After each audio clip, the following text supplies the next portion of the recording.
I look back at the 18 years. We started off with a very small group of people, and this, with a lot of siyata d'shmaya and the dedication of many, many, many special people. Look at the Kehillah today. The exponential growth that has come from the shul is mind-boggling. No one could have ever imagined what it would be. The neighborhood pretty much had basically one shul, give or take, and the Rebbe came to town. And I remember in one of the early days, he told me that this shul is not about Hasidus. This shul is about Yiddishkeit.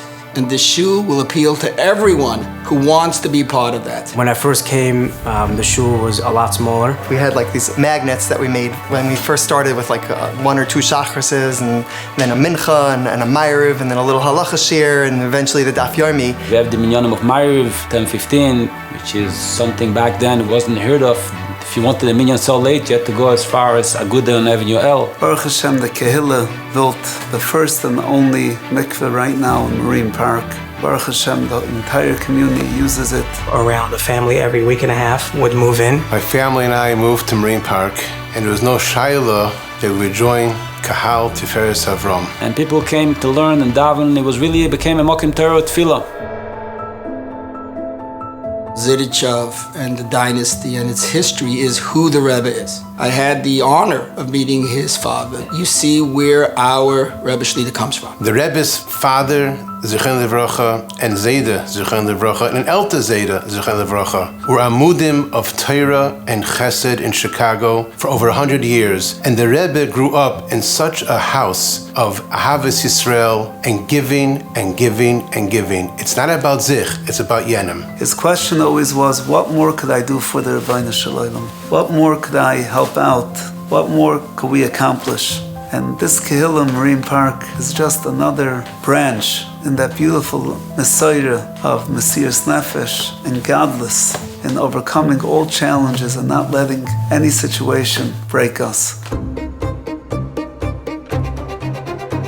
The shul has transformed my life, family's life, and the whole neighborhood. This shul is like the 3 amudim, what it says in Pirkei Avos, ala Torah, ala Avoda, ala Gemilas Chasadim, with a varmkeit, a geschmack. You can come in on a rainy Monday, and when you walk out, you think it's Rosh Chodesh. And especially when it is. There are a lot of shuls in Brooklyn you could join, but there are very few families. The amount of kindness that goes on is a tremendous, tremendous chus to our Kehillah. Whether it's helping people make chasana, whether it's ma'ischitim, matanas avyonim, whether it's before the Yom Tovim, the halvas, helping people buy houses. It's a second home. It's a primary home because we're growing here and we're learning. You could come and be yourself and be accepted. Before I knew, I was introduced to a whole spate of people, and I said to my wife, I think we'll be coming here from now on.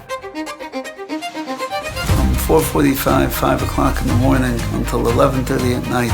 The shul is a constant place of Torah and Avodah. The array of shurim that this place offers is really unbelievable. Every type of limud you could think of is going on in the shul at some point. We had a dirshu shir that we still do to this day, 18 years, 6:40 a.m. We went to the Siyam Hashas together, and that inspired me to start Daf. Hashi Spiro started a Shir Mishnayis, L'zecher Nishmas, his father. It was a small thing. It was 10 minutes a day. Now they're very far through Shisha Zidei Mishnah. We had Reb Shimon coming and giving a shir from 9 to 9:30 on halacha. I love going. The Rebbe gives a 9:30 Sunday night Chavis Lavavis, which changed my life. Monday night we have a Shalom Bayis shir. People in one corner learning the Daf Yomi, another corner learning Araisa, people learning Chumash. If you don't have a Charusa, you want to sit down and learn for a few minutes because the Avirah is conducive to that. The 11 daily minyanim, the minyanim on Shabbos, the boys program, Baruch Hashem Motzei Shabbos program for the boys and for the girls.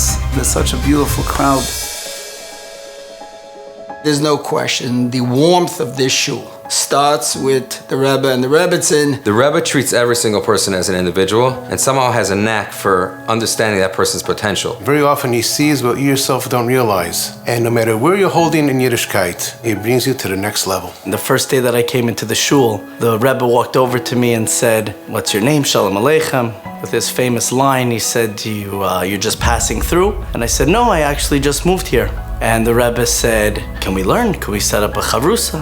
And I felt bad. I thought the Rebbe had nobody to learn with, so I said yes. I had never been asked by a Rav to learn with them. and it was very touching. But obviously, everybody knows when you learn with the Rebbe, it's not just learning with the Rebbe, it's confiding in the Rebbe, it's taking advice from the Rebbe, hearing his adracha on all things from a Torah perspective. You're a friend, you're a Talmud, and so much more, your family. And then it goes on to your family, building a relationship with the Rebbe and his family. Whenever my wife can get to shul, she comes with the kids. The Rebbetzin was there making sure that they have Sidurim, sitting them down. I've seen the growth within my own family. Our Shabbos table is different. The Rav pushes to say Shabbos stories, and I taka make it my business to collect 2-3 stories a week. There was a huge effect. The Shabbos meals look totally different. My children have been a big part of the shul, also coming and davening and learning. The nice singing, the nice dancing attracted the kids to come, and they loved coming here. And that's what really gave them the love for learning and davening. The shul is connected with every single type of Yid, and every single type of Yid feels very comfortable in the shul. And the reason being is because we don't look at the chitzonius. We look at the neshamas. The Rav has a unique way of looking and delving right into the heart of every person and saying, this is what makes this person shine, and I'm going to bring it out and make it shine brighter and brighter. The Rebbe has more faith in some individuals than they have in themselves, and he pushes them hard. When you find someone who believes in you that way, you want to go through a wall for them. You'll do anything for them. I've never finished a Masechta in my entire life until I landed in this shul. 18 years is a milestone, but it's a milestone going weiter and weiter because we can't rest on our laurels. What this shul has accomplished in 18 years is phenomenal. But as the Rebbe says every day, that's the tip of the iceberg. The future is incredible. The shul's expanding to the point where we're growing out of the shul. And now taking this next step, this new building. In the time that the many shuls in the neighborhood are sizing down or merging, we are just growing and building the place bigger. It's not a surprise. My wife is from Brooklyn and never thought she would want to live in Brooklyn, but after being here and seeing the hashpah the shul is having on Marine Park, all we could think is, well, where else can we live? My wife and I, we speak about finding a bigger home to be able to handle our kids, and we can't leave because the Rebbe and the Kehillah that we have. I'm so excited that I chose to stay here and to buy a house here and to set up roots here, to be able to invest in a Kehillah as special as this shul. The fire of Yiddishkeit lies in every person, just has to be fanned and brought out. If you're ready to grow, we're here to grow together.